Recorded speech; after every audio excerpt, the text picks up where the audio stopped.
Welcome to the Slop Farm. Enjoy the video.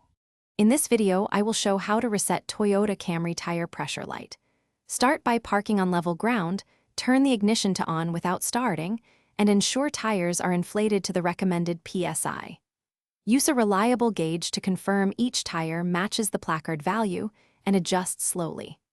Once pressures are correct, drive at moderate speed for a few miles to let the system relearn values and clear the light.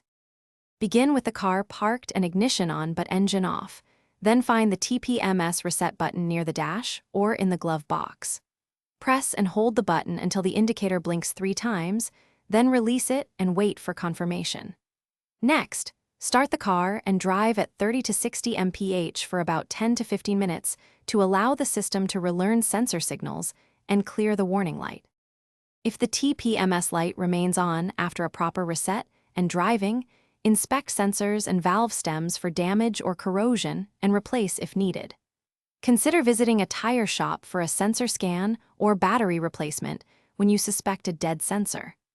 Also remember that rapid temperature swings can temporarily trigger the light, so recheck pressures after the vehicle cools and drive to let the system update if needed. Thanks for watching. Consider subscribing if we helped you today.